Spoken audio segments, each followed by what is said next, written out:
Hello students, how are you all. Welcome back to my YouTube channel. My name is Rafaqat. जैसा कि आप सभी को पता है, क्लास 12 का एक्सरसाइज 5.1 चल रहा था, जिसके अंदर बच्चों क्वेश्चन नंबर 19 तक पूरे कंप्लीट कर चुके थे। आज के इस वीडियो में बच्चों लेने वाले हैं क्वेश्चन नंबर 20। तो क्वेश्चन नंबर 20 की लैंग्वेज आप यहाँ देख सकते हैं। क्या लिखा हुआ है, चलिए समझते हैं। आपको एक ये फंक्शन दे रखा है और आपसे पूछा है कि क्या ये फंक्शन जो है कंटिन्यूअस है एट एक्स इक्वल्स टू पाई, मतलब पाई पर ये कंटिन्यू होगा कि नहीं होगा, ये आपको यहाँ चेक करने के लिए बोला गया है। तो देख सकते हैं बच्चों, यहाँ पर एक सिंगल पॉइंट दे रखा है आपको। सिर्फ जब आपको सिंगल पॉइंट दे दे और आपको कंटिन्यूटी चेक करने के लिए बोले तो सिर्फ ये वाला फॉर्मूला लगाना है आपको। अगर less than greater than equal होता है यहाँ पाई, तो फिर अपन ये वाला फॉर्मूला लगाते हैं कंटिन्यूटी को चेक करने के लिए। तो यहाँ अपन ये वाला फॉर्मूला लगाएंगे। तो सबसे पहले इस फॉर्मूले को यहाँ लिखते हैं। तो इस फॉर्मूले में लिखा हुआ है limit x tends to a f of x equal में f ऑफ a। ये फॉर्मूला आपको देखना है।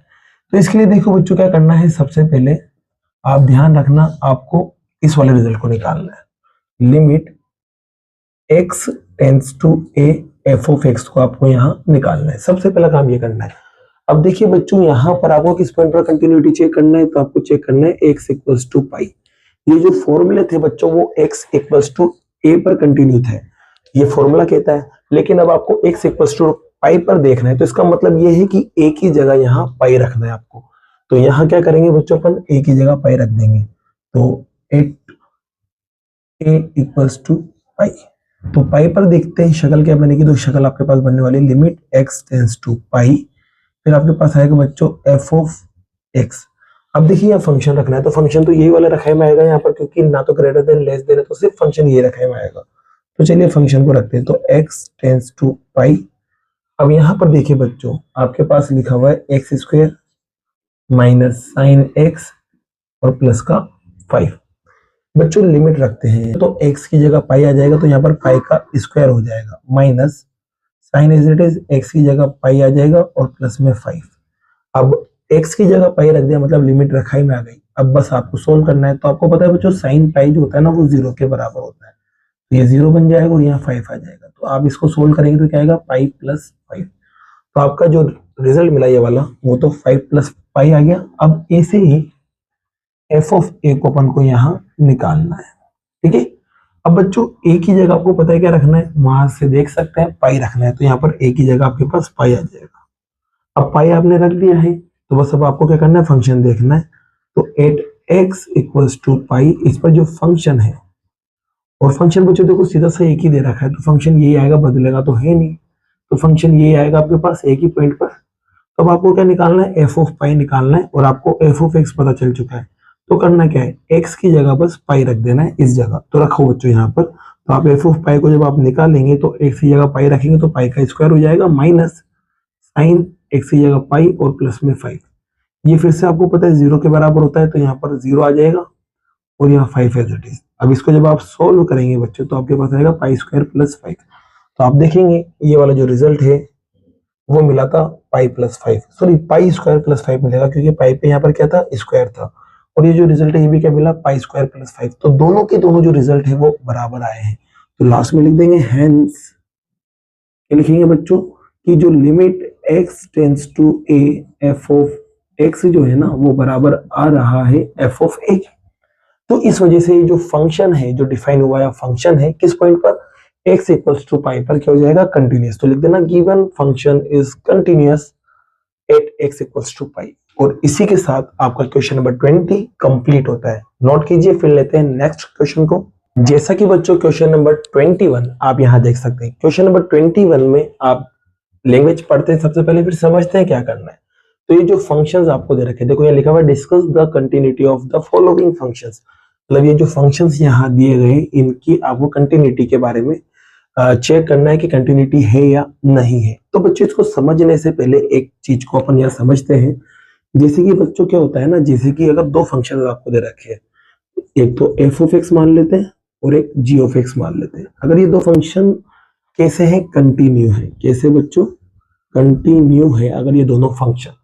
तो ध्यान रखना, इन दोनों फंक्शन का जब कॉम्बिनेशन बनाएंगे अपन, जैसे कि प्लस करके, माइनस करके, मल्टीप्लाई करके, डिवाइड करके, जैसे कि यहाँ पर मैंने एफ ऑफ एक्स और जी ऑफ एक्स, इनको मैंने अगर प्लस कर लिया और माइनस कर लिया तो जो रिजल्ट मिलेगा, क्योंकि दो कंटिन्यू फंक्शन है उनको आप प्लस करो या माइनस करो तो जो रिजल्ट आता है वो भी कैसा आता है, कंटिन्यू आता है, ध्यान रखना।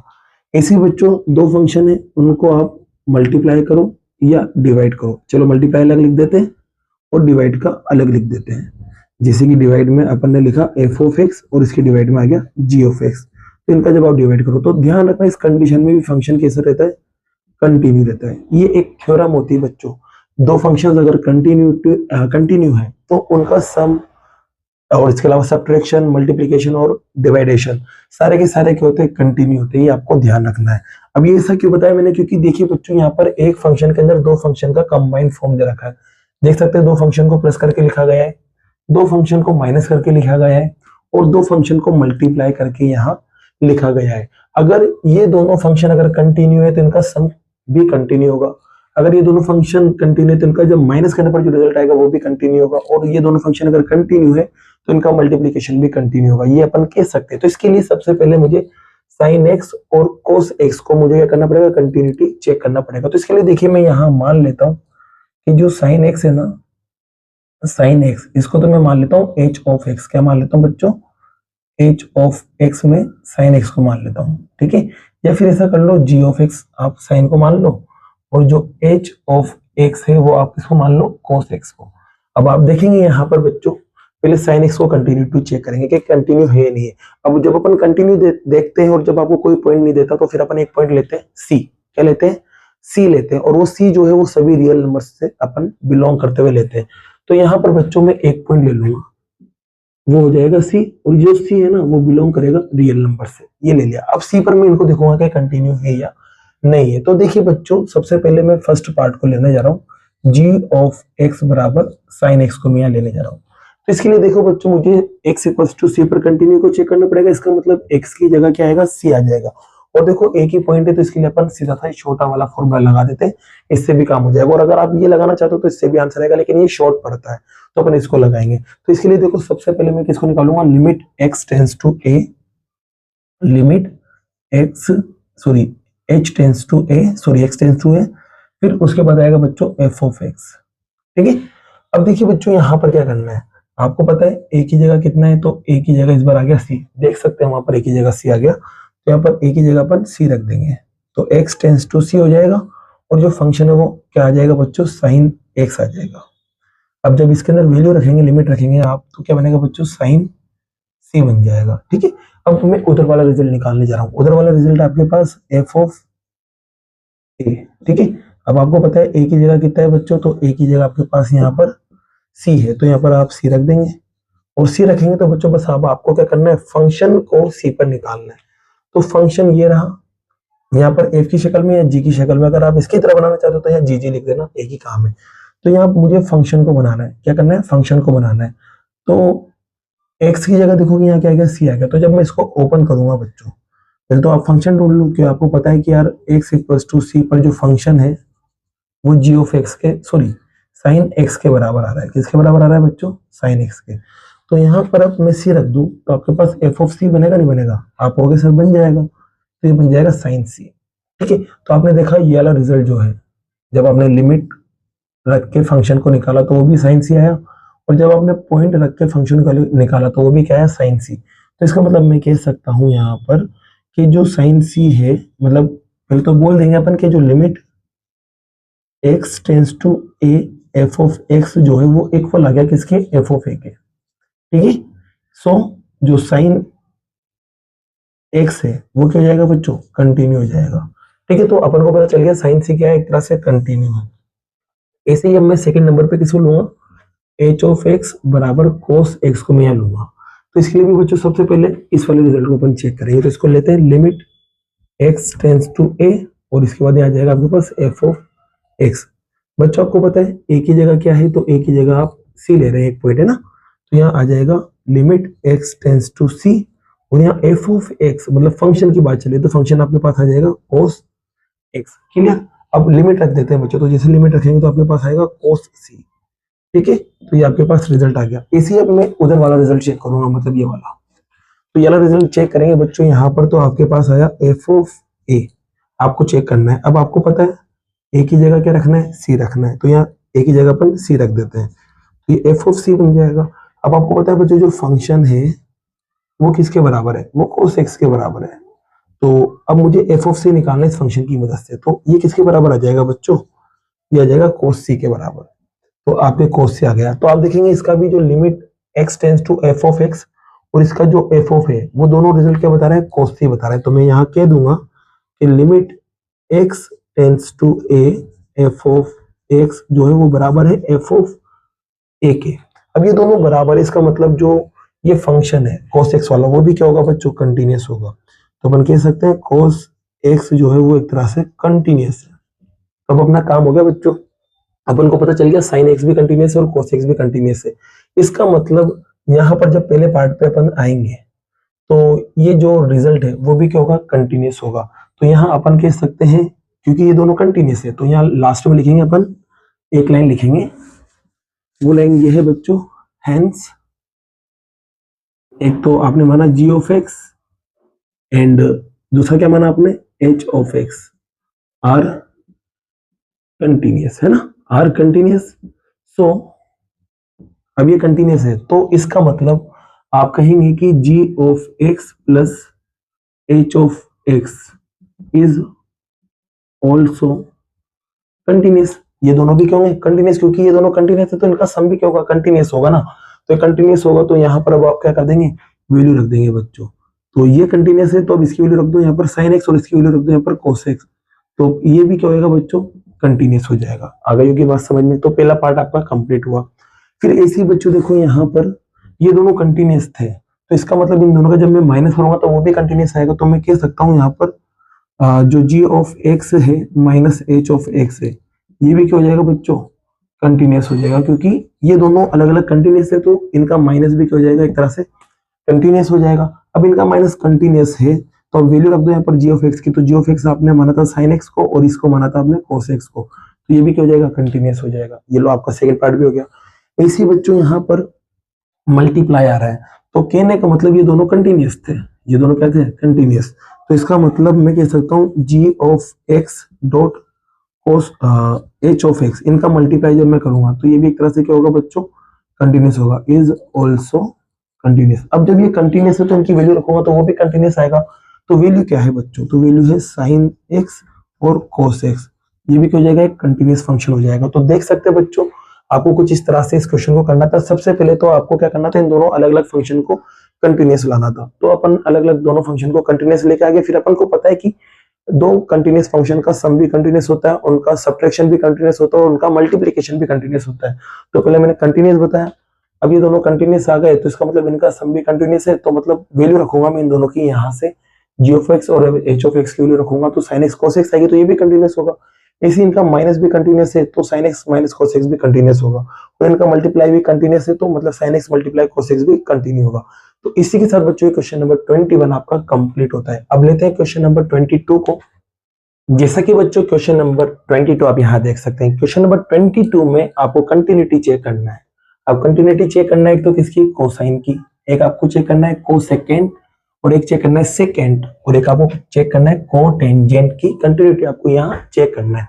अब देखो बच्चों कोसाइन का मतलब होता क्या है, तो कोसाइन का मतलब वैसे होता है कोस, आपको पता होगा। कोसेकेंड का मतलब होता है बच्चों कोसेक, सेकेंड का मतलब होता है सेक, और कोटेंजेंट का मतलब होता है बच्चों कोट। तो इन सभी की आपको कंटिन्यूटी को चेक करना है। तो देखिए इसको चेक करने के लिए बच्चों सबसे पहले एक आपको एक और थ्योरम यहाँ समझना पड़ेगी। जैसे कि देखो मैं इसको यहाँ लिख देता हूँ समझने के लिए। आप मान लेते हैं जैसे कि आपके पास दो फंक्शन है, जिससे पहले माने थे अपन ने इससे पहले वाले क्वेश्चन में, जैसे कि एक तो माना g ऑफ x और एक माना मैंने h ऑफ x, ये दोनों के दोनों कैसे हैं, कंटिन्यूस है, मान लो क्या है, कंटिन्यूस है। तो देखो बच्चों क्या होगा, इनका जो रेसिप्रोकल होगा वो भी कंटिन्यूस होगा, ध्यान रखना। लेकिन एक शर्त है इसका रेसिप्रोकल, जैसे कि इसका रेसिप्रोकल बनेगा बच्चों आपके पास 1/g ऑफ x, ठीक है, ये भी क्या होगा, कंटिन्यूस होगा।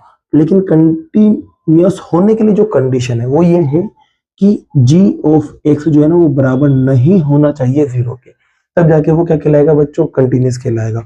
ऐसे ही बच्चों यहाँ पर ये जो h ऑफ x है ये भी कंटिन्यूस हो सकता है, इसका रेसिप्रोकल भी कंटिन्यूस हो सकता है, जैसे कि मतलब 1/h ऑफ x ये भी कंटिन्यूस होगा। शर्त ये है कि जो एच ऑफ एक्स है वो जीरो के बराबर नहीं होना चाहिए। तो इसका मतलब ये है, ध्यान इतना सा रखना है, जैसे कि मान लो इन दोनों का मैं अगर रेसिप्रोकल या इन दोनों को मैं डिवाइड की फॉर्म में लिख दूं, जैसे कि जी ऑफ एक्स मैंने ऊपर लिख दिया और एच ऑफ एक्स मैंने नीचे लिख दिया, तो ये भी एक तरह से कंटिन्यूअस फंक्शन है बच्चों, लेकिन शर्त यह है कि नीचे वाला कभी भी जीरो के बराबर नहीं होना चाहिए। तो यहाँ पर एच ऑफ एक्स जीरो के बराबर नहीं होना चाहिए। चाहता तो मैं इसको इसे भी लिख सकता था, एच ऑफ एक्स के कदमों में जी ऑफ एक्स, तो वो भी कंटिन्यूअस होगा, लेकिन अब जी ऑफ एक्स नीचे आ रहा है तो जी ऑफ एक्स जीरो के बराबर नहीं होना चाहिए। तो इस कंडीशन में फंक्शन क्या होते हैं, कंटिन्यूअस होते हैं। अब आप कह रहे हो सर ये क्यों बता रहे हैं, तो क्योंकि बच्चों यहाँ पर आपको क्या करना है, जैसे कि ये कोस है, कोसाइन का मतलब होता है बच्चों कोस, तो कोस तो अपन को पता है कंटिन्यू होता है। कोसेक की बात करते हैं तो कोसेक क्या होता है, साइन का अपोजिट होता है ना, तो अपन को पता है साइन अगर कंटिन्यूअस होगा तो उसका उल्टा भी कंटिन्यूअस होगा, बस साइन जीरो नहीं होना चाहिए। जैसे कि सेक जो है वो कोस का अपोजिट होता है, आपको पता है, तो कोस कंटिन्यूअस है तो सेक भी कंटिन्यूअस हो सकता है। तो इसके लिए बच्चों देखो मैं सबसे पहले क्या करूंगा, साइन कोस को कंटिन्यूअस लाऊंगा। तो जैसा कि पहला क्वेश्चन था 21 वाला, उसके अंदर मैंने साइन एक्स और कोस एक्स को कंटिन्यूअस लाया था, लाया था नहीं लाया था। तो कोसाइन की कंटिन्यूटी तो बच्चों इसी चेक होगी, यहाँ देख सकते हैं आप, कोसाइन तो कंटिन्यू हो गया, मतलब ये तो कंटिन्यू है, डायरेक्ट पता चल रहा है। लेकिन अब इनको कंटिन्यू कैसे लाएंगे, इनको आप कंटिन्यू कैसे लाएंगे, तो उसको समझते हैं यहाँ पर। तो उठाते हैं बच्चों अपन, कोस का तो कंटिन्यू ये देख सकते हैं, कोस कंटिन्यू, लेकिन अब कोसेक को कैसे लाएंगे तो देखना है यहाँ पर। तो यहाँ पर बच्चों ये कोसेक को मुझे चेक करना है, तो कोसेक को मैं कोसेक एक्स मान लेता हूँ फंक्शन बनाने के लिए। तो कोसेक एक को बच्चों में लिख सकता हूँ 1 साइन एक्स लिख सकता हूं। अब आपको पता है बच्चों साइन एक्स जो है वो कंटिन्यू है, कैसे, क्योंकि अपन ने प्रूफ किया है साइन एक्स एक तरह से कंटिन्यू है। तो मैं कह सकता हूं कि जो ये रिजल्ट है 1/sin x, 1/sin x वो एक तरह से क्या है, कंटिन्यूअस है। क्या है, कंटिन्यूअस। कंटिन्यूअस कब होगा, जब x जो है, मतलब नीचे वाला जो नंबर है, नीचे वाला नंबर कौन है बच्चों, साइन एक्स, वो जीरो के बराबर नहीं हो। अब बच्चों साइन की वैल्यू जो है वो जीरो कहाँ कहाँ आती है, आपको पता होगी साइन की वैल्यू जीरो कहाँ कहाँ आती है। तो इसके लिए साइन के ग्राफ को याद करते हैं। तो साइन का ग्राफ ये रहा बच्चों, ठीक है, जीरो यहाँ आती है, जीरो यहाँ आती है, जीरो यहाँ आती है, जीरो यहाँ आती है। और इस फॉर्म को बच्चों अपन एक तरह से लिख सकते हैं x is equals to N pi वाली शक्ल, ठीक है। जैसे कि यहाँ 1 पाई है तो 1 पाई पे भी जीरो होगा, यहाँ 2 पाई है तो उसके पे भी जीरो होगा, 3 पाई है उस पे भी जीरो होगा। तो मैं कह सकता हूँ एक तरह से यहाँ पर कि जो एक्स है, ये वाला जो एक्स है वो एन पाई नहीं होना चाहिए, ठीक है। और एन यहाँ पर क्या होगा बच्चों, बिलोंग करेगा एक तरह से इंटीजर्स में से बिलोंग करेगा, ठीक है। तो इसका मतलब साइन 1/sin x कंटिन्यूअस तभी होगा जब वो जीरो के बराबर नहीं होगा, या फिर दूसरे शब्दों में कह सकता हूँ कि जो x है वो एन पाई के बराबर नहीं होना चाहिए। इस कंडीशन में वो क्या हो सकता है, कंटिन्यूअस हो सकता है। तो मतलब ये इस कंडीशन में कंटिन्यूअस हो रहा है, तो ये चीज जो है वो किसके बराबर है, कोसेक एक्स के बराबर है। तो मैं कह सकता हूँ यहाँ पर cosec x continuous is continuous, ठीक है, ये कंटिन्यूअस होगा। इस पॉइंट को छोड़कर तो लिख देंगे except x is equals to N pi where n is belongs to z। ये आपका काम कंप्लीट हो गया। तो अपन को चेक करना था कंटिन्यूटी को, तो कंटिन्यू तो है, सिर्फ इस वाले पॉइंट को छोड़कर बाकी सब जगह ये क्या है, कंटिन्यू। तो आपका कोसेक कंप्लीट हो चुका है बच्चों। अब सेक की बात करते हैं, किसकी बात करते हैं, सेक की। तो यहाँ देखो बच्चों, सेक के आगे मैं लगा देता हूँ x, तो सेक x को मैं लिख सकता हूँ 1/cos x, लिख दिया बच्चों। अब देखो यही वही अपोन वाली कंडीशन है, अपोन में फंक्शन कंटिन्यूअस तभी हो सकता है जब वो नीचे वाला जीरो के बराबर नहीं हो, लेकिन नीचे वाला फंक्शन कंटिन्यूअस हो लेकिन नीचे वाला जीरो के बराबर नहीं होना चाहिए। तो मैं कह सकता हूं, मैं यहाँ पर कह सकता हूँ बच्चों की cos 1/cos x है ना, वो क्या हो सकता है, एक तरह से कंटिन्यूअस है। बट शर्त ये है कि जो cos x है वो बराबर नहीं होना चाहिए किसके, जीरो के। cos x बराबर नहीं होना चाहिए जीरो के, तभी जाके वो कंटिन्यू होगा। तो बच्चों अपन यहाँ वो पॉइंट देखेंगे जहां पर cos x क्या है, जीरो के बराबर है, उस पॉइंट को अपन हटा देंगे। तो उन सभी पॉइंट को जब हटा देंगे तो बाकी जितने भी पॉइंट है उस पर जो ये फंक्शन है वो कंटिन्यू होगा। तो इसके लिए बच्चों अपन क्या करते हैं, cos का ग्राफ देखते हैं। तो cos का ग्राफ बच्चों आपको पता है कुछ ऐसे बनता है, ठीक है। अब आपको पता है यहाँ पर बच्चों वैल्यू होती है पाई, फिर यहाँ पर वैल्यू होती है आपके पास आ जाएगी 3 पाई सॉरी, फिर यहाँ पर आपके पास वैल्यू आएगी बच्चों अगली जैसे आएंगे तो 5 पे आएगी। तो इसको बच्चों में एक जनरल फॉर्म में क्या लिख सकता हूँ, तो देखिएगा यहाँ पर इसको मैं लिख सकता हूँ 2n+1 और साथ में पाई, ठीक है। और यहाँ पर बच्चों ध्यान रखना, ये पाई/2 होता है, सॉरी ये पाई/2, ये भी पाई/2, ये भी पाई/2, तो यहाँ पर भी साथ में क्या आ जाएगा, पाई/2 आ जाएगा, ठीक है, क्योंकि आपको पता है 90 होता है, फिर यहाँ पर 270 आएगा, फिर यहाँ पर इसी 180 प्लस कर देंगे तो 270 के बाद आप ऐड कर लेना क्या आएगा क्या नहीं आएगा। लेकिन देखो यहाँ पर n की जगह अगर मैं यहाँ 0 रखता हूँ तो जिसे मैं 0 रखूंगा तो ये सिर्फ 1 बनेगा, तो 1 को π/2 से मल्टीप्लाई करेंगे तो π/2 आ जाएगा, पहली वैल्यू आ गई। जैसे मैं 1 रखूंगा यहाँ पर तो 1 इंटू 2 2 बनेगा, 2 को 1 से प्लस करेंगे तो 3 आएगा, और 3 को π/2 से इंटू करेंगे तो 3π/2 आ गया। तो कहने का मतलब इन सभी को एक शॉर्ट फॉर्म में मैं लिख सकता हूँ 2n+1 मल्टीप्लाई π/2। ये एक तरह से ऐसी वैल्यू है जहां पर कोस की सारी वैल्यू क्या आएगी, 0 के बराबर आएगी। तो मैं यहाँ कह सकता हूँ बच्चों की जो x है ना वो बराबर नहीं होना चाहिए किसके, 2n+1 मल्टीप्लाई π/2 के बराबर नहीं होना चाहिए, ठीक है। और ध्यान रखना यहाँ पर ये n जो है वो बिलोंग करेगा किसमें से, z में से बिलोंग करेगा, ये भी ध्यान रखना आपको। तो मैं कह सकता हूँ cos x तभी कंटिन्यूस होगा जब x जो है वो इसके बराबर नहीं है। तो मैं cos x की कंटिन्यूटी को चेक कर चुका हूं, तो cos x इस कंडीशन पे कंटिन्यूस है, तो इसका मतलब जो sec x है वो भी इस कंडीशन पे कंटिन्यूस होगा। तो मैं बोल सकता हूं बच्चों यहाँ पर sec x इज कंटिन्यूस, ठीक है। अब एक्सेप्ट किस किस पॉइंट को हटाना है मुझे वो यहाँ देख लेंगे अपन। तो एक्सेप्ट आपके पास आ जाएगा, इस पॉइंट को हटाना है, तो x is equal to 2n+1 π/2, इस पॉइंट को हटा देना। बाकी सब जगह sec x क्या हो जाएगा, कंटिन्यूस हो जाएगा। ये बात क्लियर होगी आपको।